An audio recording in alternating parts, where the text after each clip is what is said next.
So beyond just, for one, learning to create that space between armor and self and be able to allow yourself to be in the gray, to accept imperfection, that's wonderful work and a great place to start. And then you ask the question of how has this story that I've held about myself harmed other people?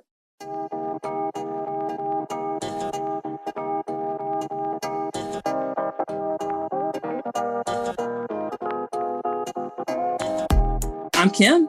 And I'm Camille, and this is Enneagram for the Culture, where two dope Black therapists discuss how therapy, Blackness, and the Enneagram come together. Yes! Here we are. This is our last episode of our first season. We made it, and we have a special treat for us for our last episode. We've got a guest with us. We do. And I'm just so excited. So I'm going to introduce our guest. Her name is Chichi Agorom, and she's a writer, a certified Enneagram teacher, and a practitioner through the narrative tradition. She's adjunct faculty with the narrative Enneagram and a former psychotherapist. And her life's work is to support people on their journeys toward wholeness and healing. Her greatest joy is learning how to belong to herself and creating spaces, both physically and with her words, that help others feel less alone and more known. In her new book, The Enneagram for Black Liberation, Chichi reclaims the Enneagram as a powerful tool for Black women to rediscover our wholeness and worth that existed long before systems of supremacy told us we weren't enough. Welcome, Chichi. We're so excited to have you. Thank you for having me. I loved the cadence with which you read that. It was like nice and slow. I had to slow down. It felt nice. Thank you for having me. I'm excited for this. Yes, we're so excited to have you. It's so cool just how timing just lined up. We have been eagerly, I'll speak for myself. I know I'm speaking for Camille when it comes to that, but I'll speak for myself, eagerly anticipating this work. I told my mom when we knew that you were going to come on and talk to us about your book on our podcast, and she was so excited about your book, and then really, really excited that you were going to be on our podcast, and immediately went and ordered the book and got the book before us. So I told you when I emailed you, like I had been like checking like every week, like just to make sure. How did she get it before you? So I took a screenshot and sent it to Camille. I was like, my mom has like got the book in like 2 days. I was joking that I feel like your mom was on the like advanced copy list because it was early too. Like it was like, this isn't even technically out yet. And somehow her mom got it. Wow. I felt some type of way. I did. I was like, you don't want to just let, but no, I didn't. Forward your copy to me. Right. And I waited. So yes, we're really excited. We are very excited, but we're going to start off with how we start every episode with how the Enneagram showed up for us. And so, Kim, you want to go first? How did it show up for you this week?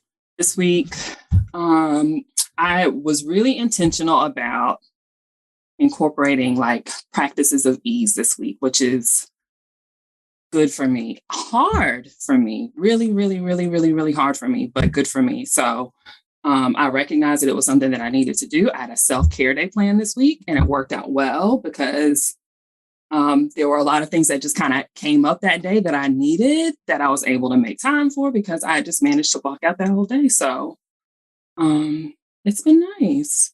I feel like I have more capacity to do more, which I like to do. But it's been helpful to rest and slow down and restore. So that's how it showed up for me this week. I'm proud of you, friend. I'm proud of you.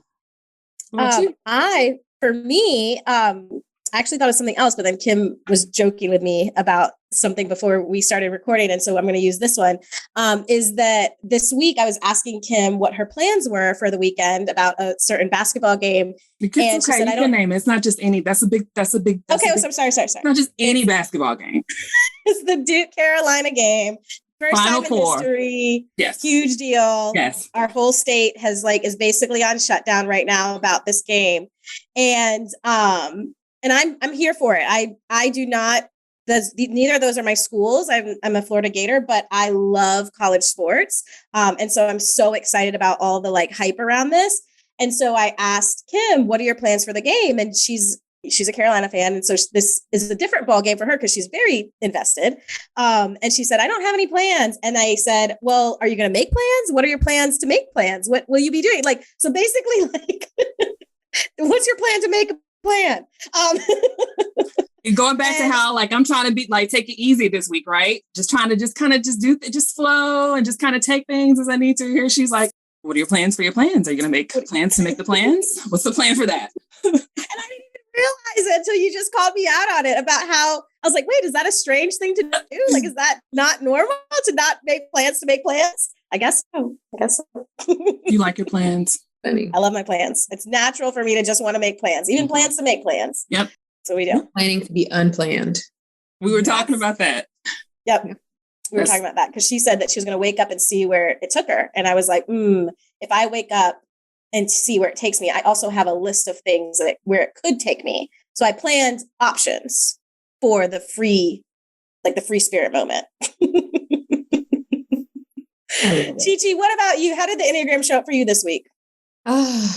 Well, I feel like one of the things I noticed this week, and not just this week, the last few weeks leading up to, launching a book, is me using privacy as a way to protect myself from people's projections or expectations of how I should show up now and who I am or must be because I wrote a book and have been like, so I've there's a lot of exciting things going on, but I've been really quiet, like pulled back, because I'm like, I don't want to be seen, but I do want to be seen. It's just, my type is like, but all these people will have expectations of you, and then you have to live up to them, and then you have to, make sure that you're maintaining this image, and I just don't want to do it. So so I've been noticing that and trying to figure out what like middle ground is for still engaging, still showing up, but not taking on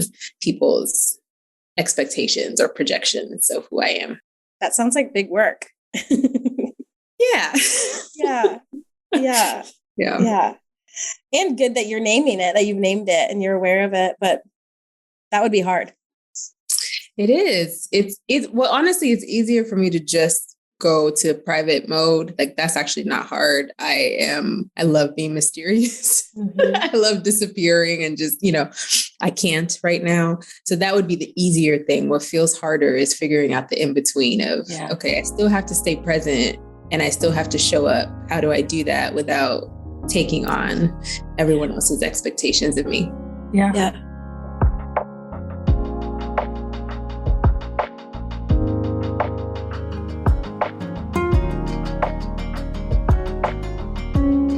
Well, I mean, that sounds a lot like it ties into so many of the principles that you do talk about in your book. This notion of intentionally like creating space so that we can observe more and be more aware of maybe some of the patterns that we're slipping into as far as, when we're putting our armor on because we feel like we need to. So I guess I'm kind of taking the wheel, but yeah, can you tell us more about your book? Just tell us, or our audience, just more about your book. Yeah. So my book is called The Enneagram for Black Liberation, Return to Who You Are Beneath the Armor You Carry. And it is a book about the Enneagram, but specifically about our Enneagram types as armor that we use to protect ourselves in the world from things that feel like threats, from pain, from suffering. And I write about how our armor is really helpful and can help us navigate and survive, but that when we confuse our identity with these survival strategies that we use, we have less access to experiencing freedom, rest, ease, play, pleasure, joy, because we are so armored all the time and because we believe that all of who we are is just our survival strategies. And so I think of the Enneagram as an invitation to come back to who we are beneath the armor, which requires us to create space, like Kim was saying, between who I am, the fullness of who I am, and this armor that I have utilized to navigate the world for my whole life. And I will still continue to use, right? Like it's not, I can't just throw it out. So my work is being able to create that space to say, this is Chichi. Chichi utilizes this armor, which means I have choice when to use the armor if the space isn't safe, and when to put the armor down when it is. So good. So good. Such a gift to us, to the world, but especially to our community, to be able to have this as a reference and as a tool to kind of take along with us in this journey, if we choose to accept this invitation. It's just been so needed, this particular piece of work for us. So, and it is really good, really, really, really good. Yes. One of the questions I have that I always am curious about with people, Chichi, is what your Enneagram origin story was or is, and how you kind of got into the Enneagram, how it fell into your lap. And I think I remember you talked about it in the book about when it first came to you, but if you could share with us. Yeah. I learned about the Enneagram in grad school. I think at the time, the system I was most excited about was the Myers-Briggs. Felt like, yeah, this makes sense. And then someone introduced the Enneagram to me, but I didn't really trust that it was legitimate. And so I just ignored it. But it just felt like the Enneagram was haunting me. Like there were so many conversations, and this was before, it had its moment on social media, but I just felt like I kept hearing about this thing. And then one of my friends who is a Enneagram teacher with the narrative tradition, Annie Diamond, started talking to me about the narrative. And I'm more drawn to narrative therapy, for example. I'm already naturally thinking about stories and metaphors and the way that we talk about ourselves and all of that. And so learning about this way of thinking about Enneagram types that didn't feel as constricting, like this is your box, this is where you live, this is everything about you, but that prioritized individual stories, storytelling as part of the teaching method, was intriguing to me. So I was like, I'm going to do the intensive, which is 6 days in California. And I went to that, didn't really know what to expect, but it was in the narrative, things are taught through the use of panels. So you're sitting, right, and listening to these people tell their stories. And I cried every day that I was there. I wasn't expecting that. I felt so I left that experience feeling so connected to humanity, to the part of myself that can hold compassion for both me, but just all these people are strangers, but I feel so connected to them after listening to them share 9 different ways of feeling like I have to figure out a way to navigate the world that keeps me okay and safe. I was sold after that. It was I did the rest of the training with the narrative, and yeah. I love that. Did you, a question that I had was when I was reading last night about the, when you learned about it in grad school, was it part of your schooling, or was it just your grad friends? Okay. Yeah, just my friends at school. Somebody had heard of it from someone else. And I think I went to someone hosted a little night gathering at their house. It was someone I know is interested or teaches about the Enneagram. And that was the very first time I'd gone to anything about it. And I typed myself as a 6 that night based on his explorations, because I was like, oh yeah, I have anxiety about being safe. And I, all these things where it's I thought that was my primary home base. And now when I think of it through the lens of armor, I'm like, yeah, that's an additional layer of armor I carry. It's not my primary one, but it's just an additional layer that I carry. But yeah, it wasn't part of the curriculum. It was just conversations that I kept finding myself in the middle of. Yes. Even when you just said that about I have a, I think about being safe. We just dropped the 6th episode, last week, a couple weeks ago at this point. And one of the things we talked about was 6s and their anxiety and safety and wanting to be secure. And we talked about that is unique about 6s, but then we also talked about that's a very Black experience, that all of us walk into rooms and into spaces and into rural gas stations and into all these things. And we think, am I safe? Am I secure here? Even in some of our trainings and I'm sure even going to that training weekend, you're kind of is this safe for me here with these people? And so how that, yeah, you could be labeled as a 6 because you want to be secure, but it's like, no, that's actually just being Black. That's not necessarily my personality piece. And then for you to dig deeper and be like, oh yeah, that's an added layer to my personality, but it's not the typing for me. Yes. I think the 6 and then the 8. Mm-hmm. As part of your training process, you do typing interviews and then you record them, and then you are assigned a coach who watches and gives you feedback on some of them. And one of my typing interviews was with a Black woman who identifies as a 5. And that was what that was the feedback I gave at the end of it. But my coach, who is a white man, was watching and was so fascinated because he was like, the entire time I was watching this interview, I thought, oh, she's an 8. And was very convinced that was where that's what he would have said if he was the one doing the typing.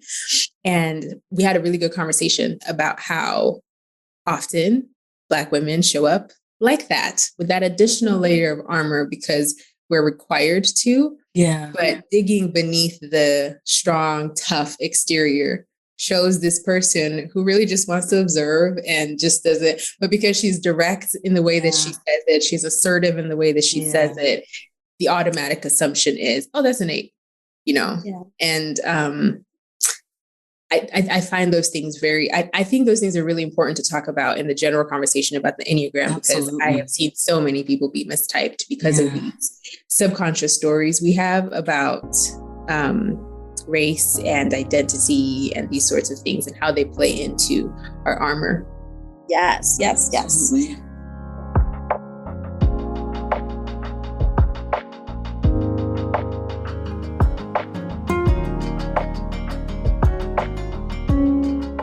Yeah, that was one of the things that we were excited about exploring when we started our podcast, was how those things intersect and how it does need to be incorporated into the conversation because it's part of our identities.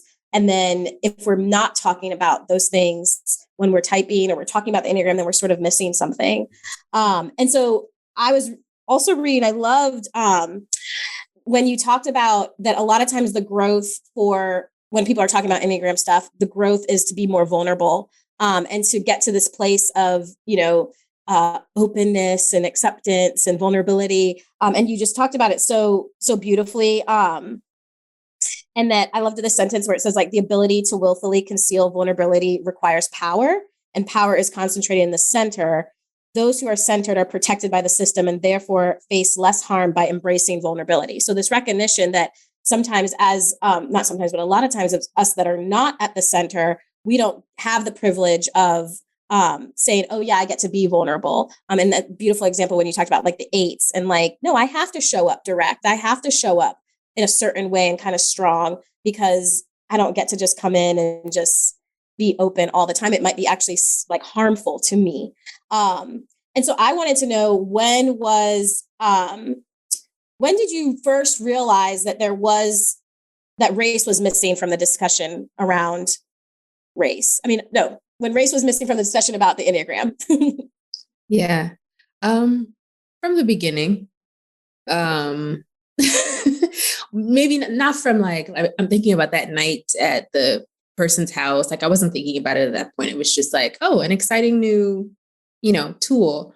But once I started my training, I felt, I'll take that answer back. Not during the intensive, but the courses that followed afterwards. I think my first 6 days, I was just like, this is amazing. Like, this is, like people are showing up and sharing of themselves. And I feel like I have so much more understanding and empathy. And then in the trainings that followed, I was like, hold on. Mm-hmm. How does this work though? I was acutely aware in the first part of training that I think I was the only Black person in that space for those 6 days. Mm. So I was aware of that experience. I was aware that wasn't naming it armor at the time, but I was aware that I was doing the thing I'm doing now, which is being quiet and being private and not sharing unless you ask me a question and just observing. but then in the conversations and as I kept learning, that's when the question for me was, I just feel like this works only for the people in this room, the people who have access to power and privilege and whose experiences are centered. And I started to question what that actually looks like for me. At the same time, there were lots of conversations about like Brene Brown's work around vulnerability and those sorts of things. And loved that work at the beginning. And then again, I started to question, like, how does this work for people who don't have access to the same kind of protection when they do embrace vulnerability? And one of the sentences that was often repeated during my training was, I don't want to say it wrong, but I think it was something about an undefended life or an undefended heart as kind of the goal for growth. And that's where I kept getting stuck. But I need my defenses. I need my armor because this isn't necessarily a safe space for me. Many places out in the world are not safe for me. So is it possible? Are you saying that if I don't set my armor down, I am not well, I am not healthy, I'm not growing, I'm not healing? And that's what began the conversation. And I was having those conversations with a couple other people as well, and just being curious about what does this mean for us? Yeah. That really resonates with me. I feel like I've had so many moments in like working with clients as a therapist, and we both like will use the Enneagram in practice with clients, where we get to this, we get to these conversations about vulnerability, and staying open. And especially for my like clients who are Black women, there's this kind of like, but wait, what about here and here and here? Like all of these spaces and experiences that just doesn't feel like that's okay to do that. Like if I do that, it could potentially like be very dangerous or hazardous to me. So again, so important for us to be able to have this information in this work to give us the language to help us understand and give us that permission to absolutely pick it up and put it on when we feel like we need to. And I love, touching on the fact that there are gifts in that. It served us, right? For however long we've been on this earth, it's worked for us. So don't shame yourself or feel guilty for it. Just learn how to work with it. Yeah, I think being able to like, oh, sorry, Camille. No, go ahead, Chichi. I was just gonna say, I think being able to pick up the armor without shame is really important because it's an invitation to us to be present and to pay attention. I need to be present in my body to recognize that my intuition is telling me that this space is not safe, right? Versus running on autopilot where I think I'm in control, but it's really just my type running me all the time, right? So I think that's also part of the invitation is that building that relationship with ourselves and with our bodies to be in the present moment so that I can discern whether or not this is a space where my armor can come down. Because if I don't have access to that choice, then in the spaces where I could be tended to and cared for and loved and seen and appreciated, I won't know how to put down my armor, right? Because I think my armor is me, right? I won't know how to put down the anger or the strength and toughness or the whatever else, because I feel like I have to, and that is who I am. But being able to create that space allows me to say, oh, I get to be soft here. I don't need to be strong. I get to relax and play. I don't need to be thinking about what could go wrong in this particular space.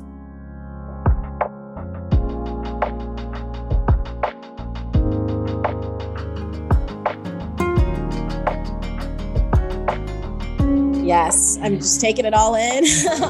I feel like, yes, and I loved in each chapter you talk about the somatic profile of each number.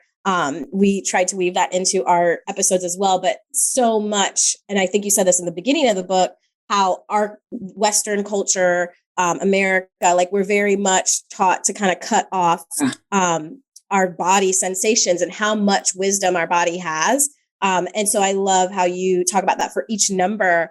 here's what this might look like for you, what might feel like for you, and how can you be aware of that? Because sometimes we might have a cue from a body place before our head place or even our heart place. And so for you to really talk about like knowing the difference and knowing your cues so that you know when you can feel safe and relaxed and you can breathe deeply and sit back. And when there are times that you do have to sit up and you do have to lean forward and all of those things that they're helpful in some ways too.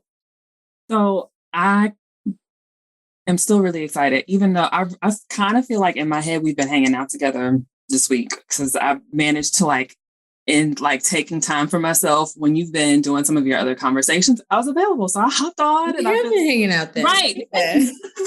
So I've heard you mention, I think it was in one of your previous conversations, kind of talking about the origin of the Enneagram and how, I can't remember what book you mentioned, but as soon as you mentioned it, I went and looked for it and ordered it. So it'll be here Saturday.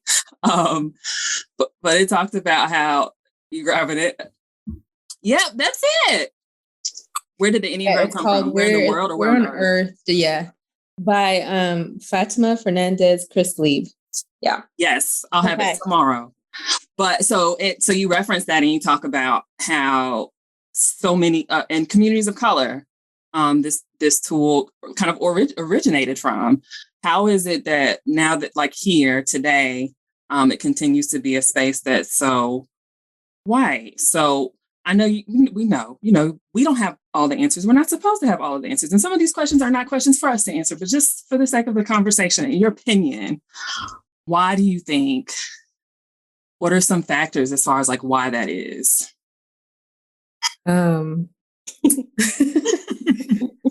You can say what you need to say. My first thought was like, we have to ask whiteness. Right. Like you said, this is, I think that there's an element of like a foundational element of white supremacy that is about taking, like co-opting something and then using it for its own benefit, which we see across centuries, across different, it's just like this seeing something useful, interesting, whatever, and taking it and being like, how do I monetize this? How do I make it my own and erase the history that comes with this thing? So I feel like that's what happened here. I do think that when it was introduced to the US, it was introduced in, I obviously wasn't there, right? But my assumption, just based from what I have learned, and like the founders of the narrative Enneagram were a part of the first groups of people that were introduced to the Enneagram in the US, in Berkeley, California. And it was a pretty homogenous group, So I think one of the things that I think it's important to name is across the board, and especially with Enneagram conversation, is that we like to think of tools as neutral, or like the way we use tools as neutral. Yeah. So a lot of conversations about the Enneagram in white spaces are talked about like, this is just a neutral understanding of how type structures work, without the recognition that they are using their own lens of whiteness to interpret the tool. Wow. Right. Mm-hmm. So, or to talk about the tool or to use it. And so I think that that's what I noticed in my trainings as well, is that this is talked about like, this is true for everybody. This is just like a neutral, it's like, right. You are talking about this through your understanding given to you by whiteness, but because you have the privilege of not having to think about that, you get to think of yourself as just neutral, right? Yes. Yes. As opposed to recognizing that this is being filtered through your lens of whiteness, which means the rest of us have to interpret for our own experiences. We have to translate for our own experiences. And so I think that's important to note, because it's not actually, these conversations are not actually neutral. Mm-hmm. They're not outside of the systems that we exist in. Mm-hmm. In the same way, I write about this in the book, in the same way that we live in a capitalist system where everything is turned into a commodity that has value that you sell and whatever. very quickly, the Enneagram became that. I remember, I've been annoyed about this for years and vocal about it. And so I remember when the first Enneagram, I think it was like a party game, like a card game came out. I had so many of my friends send it to me, like, have you seen this? I was like, I'm not even going to participate. There's I'm like, game. of course, it's white men, whatever. Yeah. But just seeing the way like the environment that we're in infiltrates these conversations, even though we like to think we're separate from, we're not a part of. It's like these things show up in the way we talk about the Enneagram and the way we use it in what we think the goal of it is, whether it's just to become a better version of yourself or to know what kind of home decor to go with, so. Yes. Thank you. Yes, absolutely. I think, we love just what you said about through their own lens, right? Through whiteness's lens. And that's kind of where we really started to hit like a roadblock, was that numbers were being described through a white lens. And it was like, wait a minute, you're not talking about these other things that are going on. And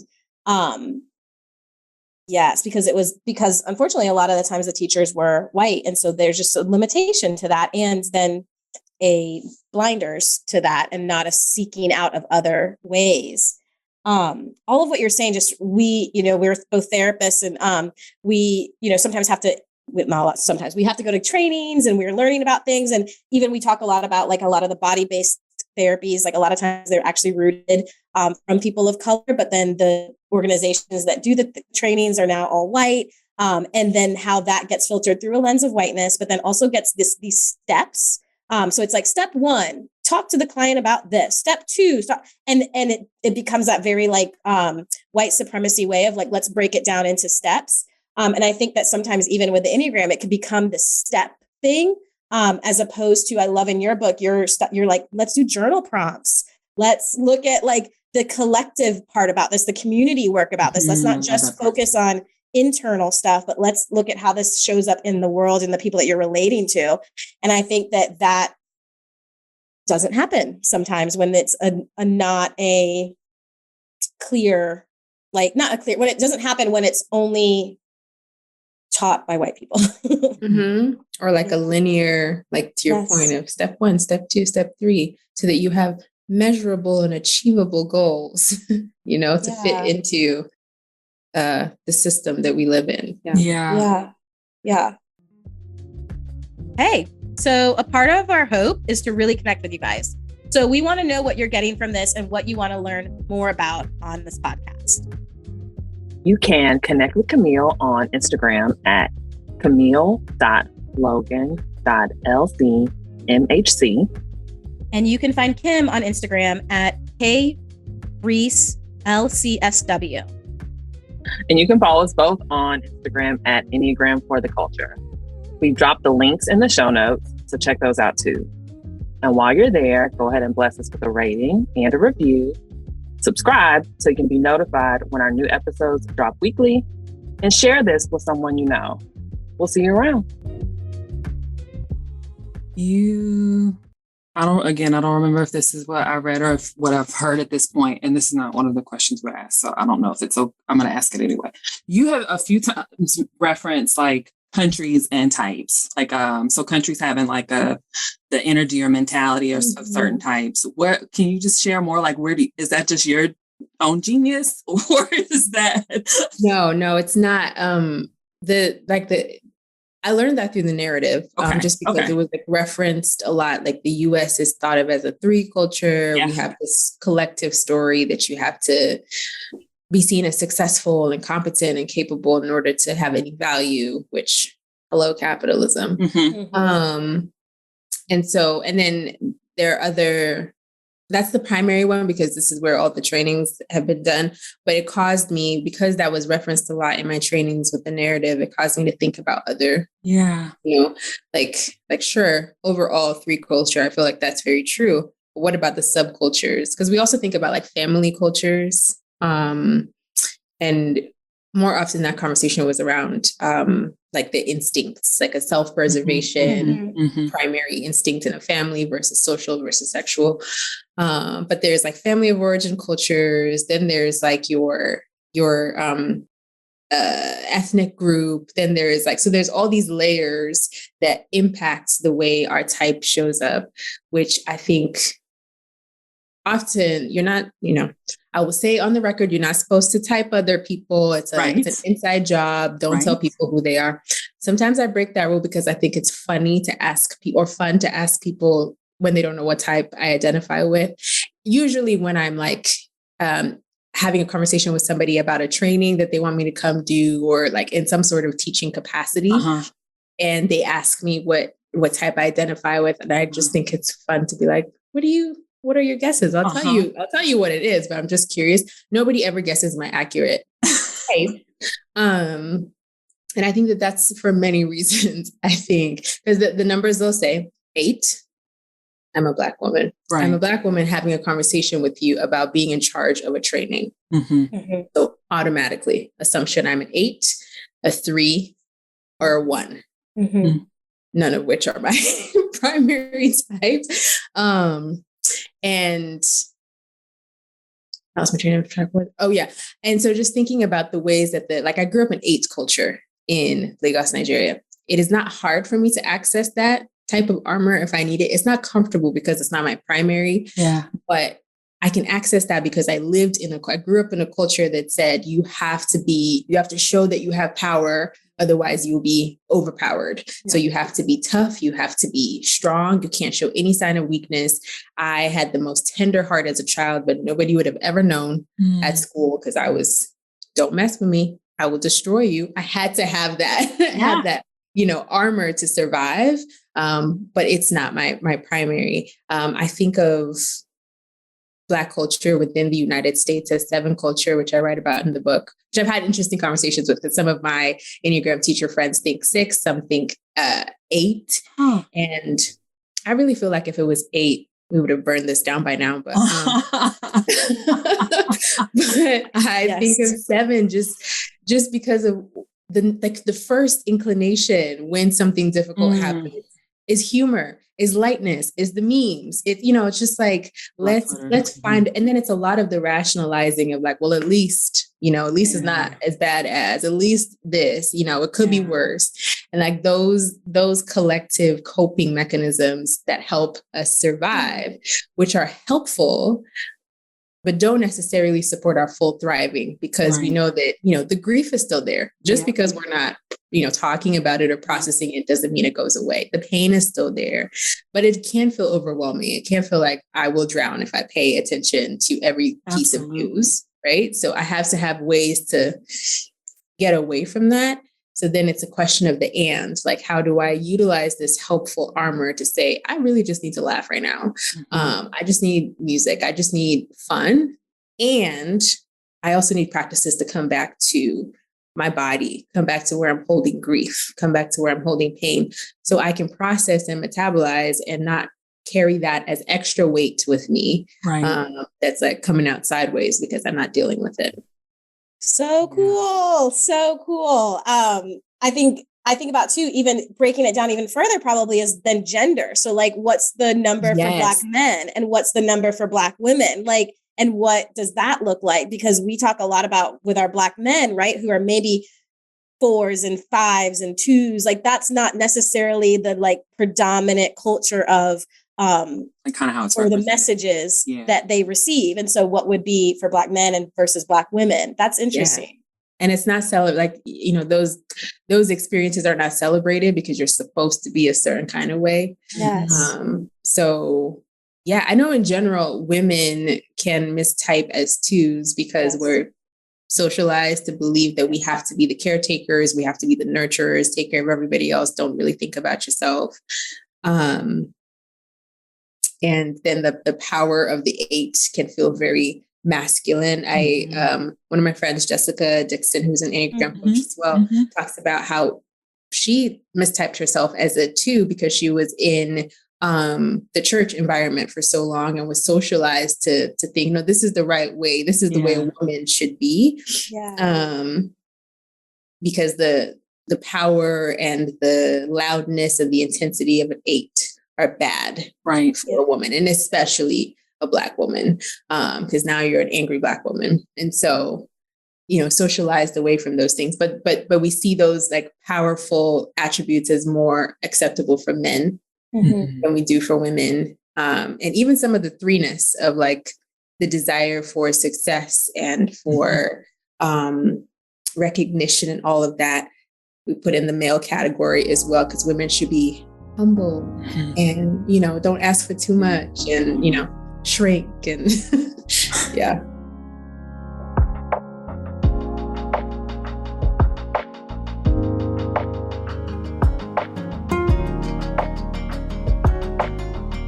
Well, I think we kind of answered this question, was what does the white Enneagram community miss? And we talked about the collectiveness, the body work, the other experiences, not centering yourself.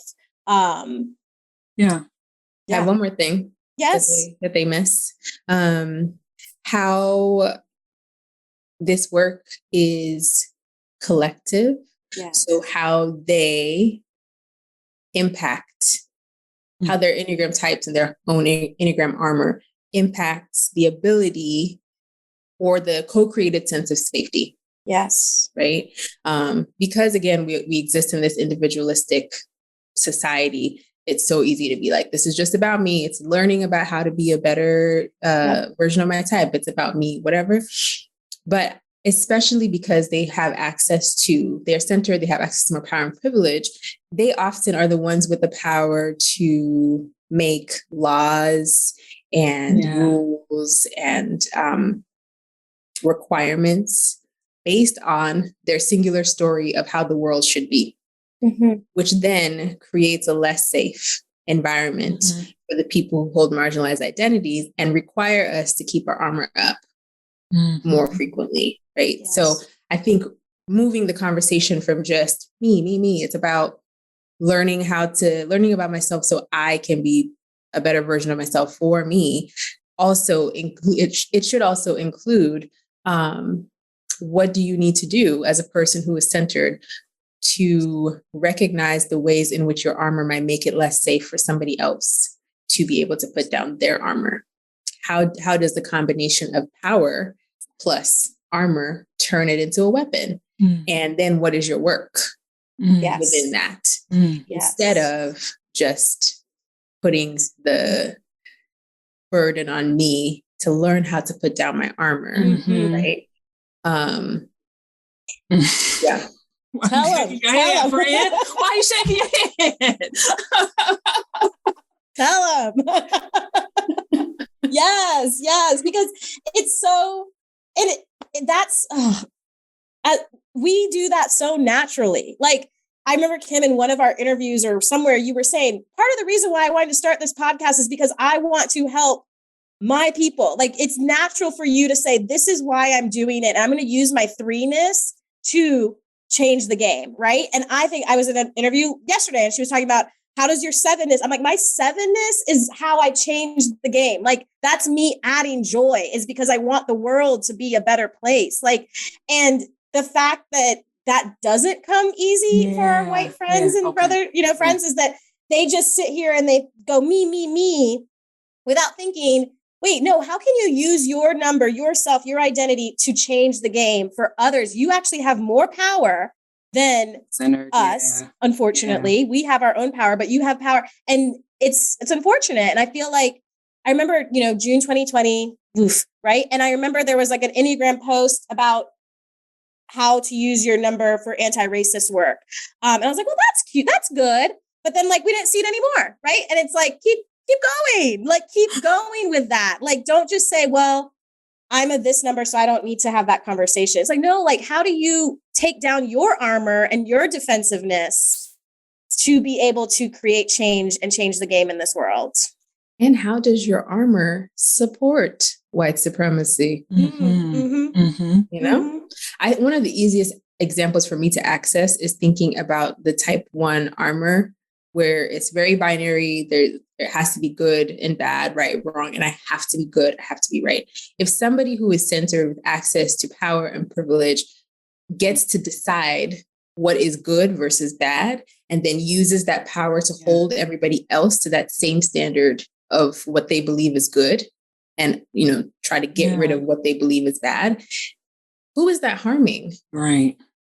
Everybody that they have deemed as bad, Wrong. because they're holding the entire world to their singular story of what is good and what is bad.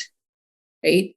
So beyond just, for one, learning to create that space between armor and self and be able to allow yourself to be in the gray, to accept imperfection, that's wonderful work and a great place to start. And then you ask the question of how has this story that I've held about myself harmed other people? Yeah. Yeah. Yeah. It's true. It's true. Thank you. Yes. Thank you. Okay. So how can Black folks engage with the Enneagram in a way that fits us? So what are some, just speaking to, again, like if you for most of us, first learning about the Enneagram, we unless maybe, you found out through this podcast or somebody told you to read Chichi's book, you come into this space and there are not a lot of teachers or it's not a lot of representation.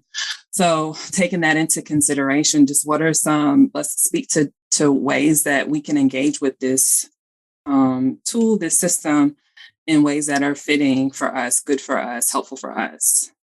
Yeah, I think I really like using, the language of survival strategies, because I feel like we can, everyone can kind of picture what their survival strategy is. And almost, I don't know if this is actually true for everyone, but to me, it allows me to have a little bit more space when I think of, if someone asks me, what are your survival strategies? How do you survive like being a Black woman in America today?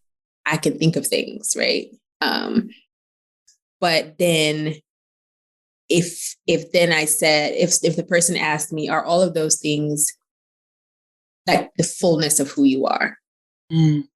I might have a little bit more space to go, well, no, I mean, I have to do those things because this is the world that we live in, because I want to survive.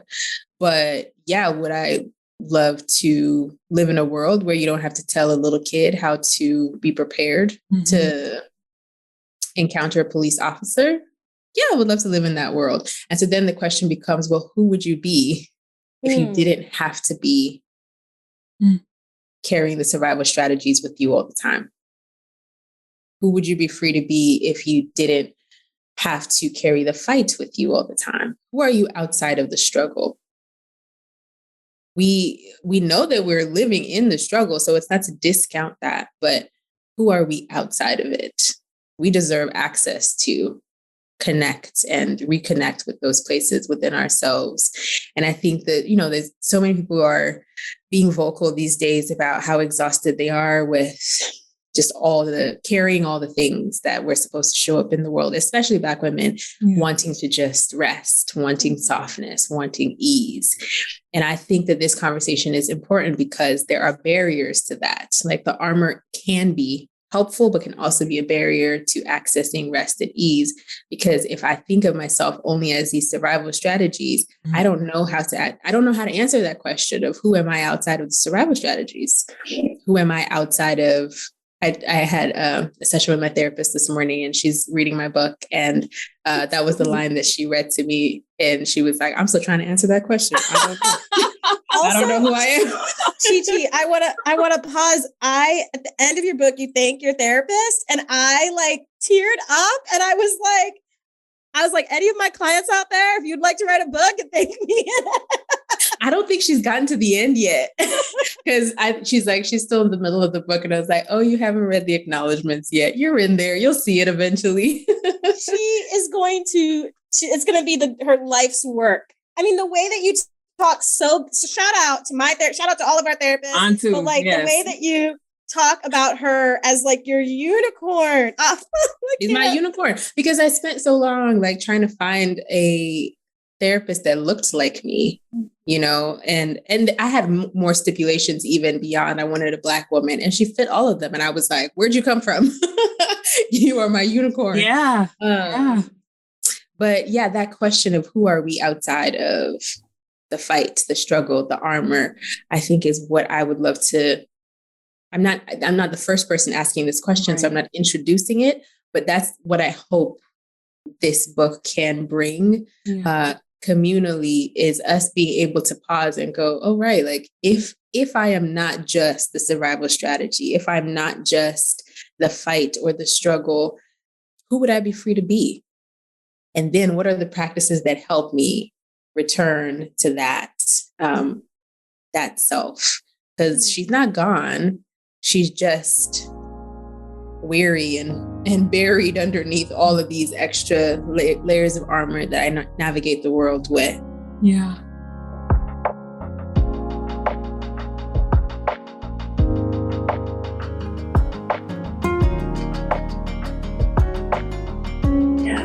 So I just want to repeat that question of, who would I be without the struggle? And then what practices help me to like maintain that, discover that, foster it? I love that. Oh, Chichi, where can people find you?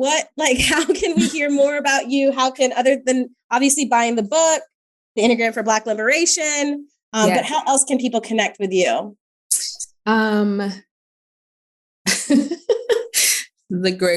website is chichiagorom.com. You can find the most up-to-date information there, and then connect on IG at the Enneagram for Black Liberation. I am still trying to decide what's next in terms of, the book is out there. Also, please buy the book. It's available everywhere books are sold. And for those who prefer to listen, the audiobook will be out April 12th. I narrated it. Yes. That was really fun to do. And then I'm planning to offer, I gotta move it into the plan. I'm planning to offer a 12-week cohort for Black women. I'm only keeping it to 12 people at a time because I want it to feel intimate. I want it to feel like, we are, so really it's called At Ease. And the premise is just creating a space for Black women to practice what it looks like to explore these questions in community. What is our armor? How do we identify and name it? Who are we outside of the armor? And then to have a space for like the difficult emotions that can come up when we start practicing trying to put down the armor, the grief or the anger or the shame or the fear that can arise when you start to ask that question. And maybe the first answer is, I don't know who I am, and shouldn't I know? And I thought who I am was the armor. So what do you mean? So having a space that is safe to process that in community, and I'm very excited about that. One of my telltale body signs when I know that when I feel connected to like the ground of reality is my legs tingle, and they're tingling right now. So taking that as a sign that this is what I'm supposed to be doing. Yes. So that I'm hoping to launch in May, and it is not yet live on my website. I don't know when this episode will be live, so it might be live by the time you release it. If it is not, you can email me at hello@chichiagorom.com to tell me that you want to be placed on the list. If not, that is where the information for that will be. That's what I feel most excited about offering. I will be teaching with the narrative Enneagram, the intensive. So like part 1 for anyone who is curious about the Enneagram and wants to do a deep dive. Yes. I'm teaching the course that starts in the middle of June and runs through July at 6 weeks. So that information, it can be found at narrativeenneagram.org. But yeah, those are a few ways to connect. Just a few. We're going to make sure we put all of those in our show notes so that people can see those few. So exciting. I've heard you mention the group a few times. Like I said, we've been hanging out all week, so we've been talking. Mm-hmm. So I was going to wait until today to tell you in person. I can also email you, but I want to tell you in person. I want put me on the list. Yeah, exciting. I'm worried when you said 12. I was like, hold up. There's 2 of us here. This is Jessica. I've already gotten like a few people that have emailed. So like 2 weeks ago, I was like, I don't know, is this really something that I was just thinking about whether or not it was the right time and whether there was really interest in it. So that's why I started naming it this week, just see if anyone was interested. And I probably have gotten like 7 or 8 people already. Oh no! See, now look, I'm already at 10. But I would love to offer like more or multiple at a time. Yes. I just don't want I want people to feel connected in a way that gets lost when we have larger groups and you can just like kind of fade into the background, because that's what I would do. Yeah. And so I wanted to feel like that. Totally get that and love that and appreciate that. I think when I was first learning about you and the way you frame like the work that you do, I mean, just clearly very passionate about creating and holding space. And so totally honored. That needs to look however you determine that needs to look for you to flourish and do your thing. So that's just excited. Just really, really, really exciting stuff. Thank you. I'm excited for it. I'm excited for what it will become too. I'm hoping that in the future there could be like in-person, retreats or things like that, where I can pull in some of my other Enneagram teachers and friends who are Black women, and we can, practice embodiment together for a few days and rest and ease. And I feel excited when I think about the possibility of those things. So I'm like, all right, this is the right path. I'm using joy as the guiding light as opposed to my armor. Yeah. It's contagious too. Yes. It really is. I mean, as we're talking about it, like I've said time and time again, like your book, like it's contagious. So just speaking to, you taking that risk and having that courage to show up and offer your gifts to the world. We need it and we appreciate it and we see you and we receive it. So thank you so much for being here. So much for everything. Yes. And so you guys we'll drop everything in the show notes so you can connect with her. We know that you guys have probably been just as blessed by this conversation, just as we have, and her just your words and your kindness and the way that you put things together. So thank you so much for joining us. And having me. Yeah. And everybody else, thanks for listening into this season. Yeah. What a way to end this season. Congratulations. Thank you. You did it. We did it. Season 1. Thank you so much. I hope you both will celebrate after this. Yes, we are. Yeah, she made plans for us to make plans for that weeks ago. So perfect. Good work, Camille. Celebrate. Thank you again so much, Chichi, for being here with us, and we look forward to staying connected with you. All right. Thank you. Bye, guys. That's a wrap.